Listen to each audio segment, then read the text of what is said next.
Assalamualaikum warahmatullahi wabarakatuh. Saya Victoria Octavia, mahasiswi pendidikan guru sekolah dasar dari Universitas Peradaban Bumiayu. Video ini saya buat untuk memenuhi tugas terstruktur dari mata kuliah Konsep Dasar IPA 2 dengan dosen pengampu Ibu Dwi Esti Kristianingrum. Selain itu, video ini saya tujukan kepada teman-teman, semoga bermanfaat. Dalam video ini saya akan menjelaskan terkait dengan materi keanekaragaman hayati makhluk hidup. Oke. Keanekaragaman hayati Indonesia.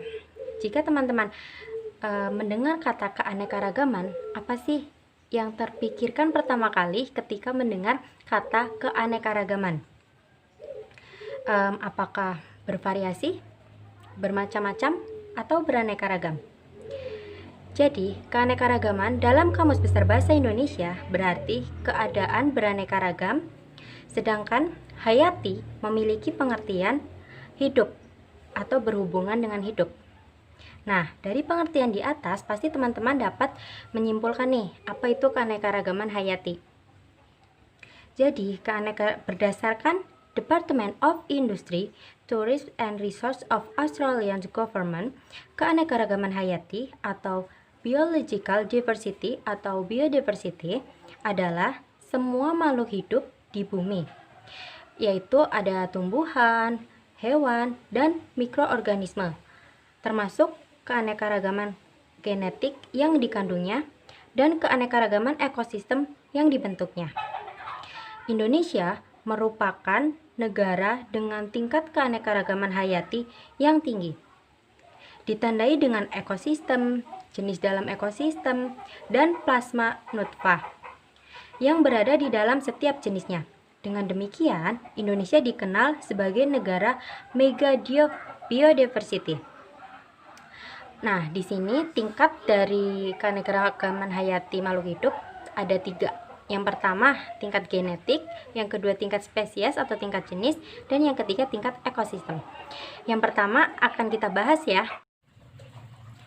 Yang pertama, keanekaragaman tingkat genetik. Keanekaragaman tingkat genetik terjadi karena keanekaragaman susunan gen. Selain itu, memunculkan variasi antar individu dalam spesies, serta menyebabkan tidak ada individu yang sama persis. Untuk contohnya, saya ambil tingkat genetik pada cabai. Di atas tertera 3 contoh ya, ada cabai rawit, cabai keriting, dan paprika. Persamaannya adalah ketiganya merupakan sama-sama jenis cabai. Untuk perbedaannya sendiri, untuk ukuran atau bentuk, cabai rawit cenderung lebih kecil dengan panjang 2-4 cm. Sedangkan untuk cabai keriting berukuran panjang dan lancip dengan diameter kecil. Dan untuk paprika sendiri bentuknya besar dan hampir mirip dengan bentuk apel. Selain itu, warnanya juga ternyata hampir sama ya.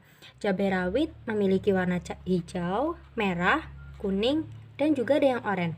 Selain itu, untuk cabai keriting hanya ada 2 ya, warna merah dan hijau. Serta untuk paprika ada hijau, kuning, dan merah.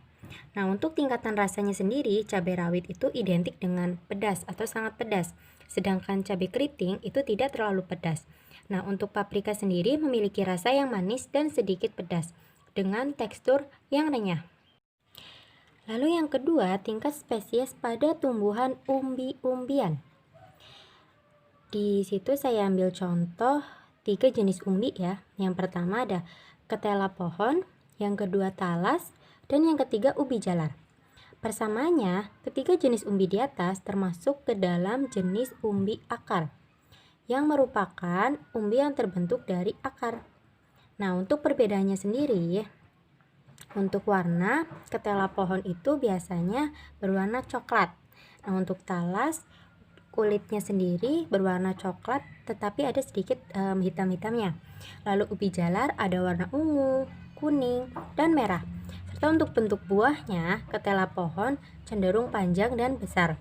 Untuk talas terlihat pendek atau kecil ya. Terus yang ubi jalar juga sama, bentuknya sedikit lebih kecil.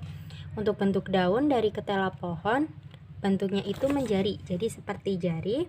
Dan untuk talas seperti perisai atau oval. Lalu untuk ubi jalar sendiri, daunnya berbentuk bulat atau lonjong. Untuk bentuk batang, ketela pohon, bentuknya lurus, batangnya kayu, dan juga keras. Nah, untuk bentuk batang dari talas, itu batangnya basah dan berongga. Serta bentuk batang dari ubi jalar, batangnya itu batang merambat. Oke, kita lanjut ke tingkatan yang ketiga, yaitu tingkat ekosistem. Di sini saya ambil contoh ekosistem marin atau air masin atau air laut. Nah, jadi dalam air laut sendiri terdapat dua jenis, yaitu ada terumbu karang dan juga padang lamun. Nah, persamaannya apa?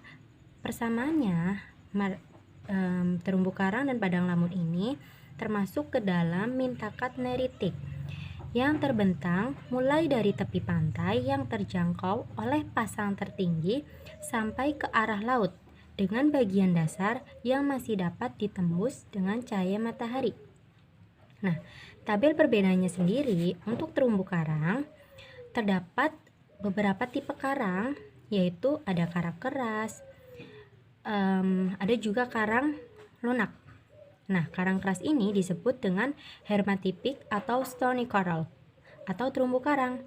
Nah, untuk karang lunak disebut ahermatipik atau soft coral dan gorgonian.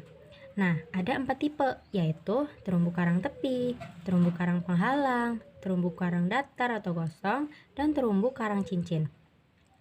Nah, luas terumbu karang Indonesia mencapai 51.000 km persegi atau sekitar 51% dari total luas terumbu karang di Asia Tenggara.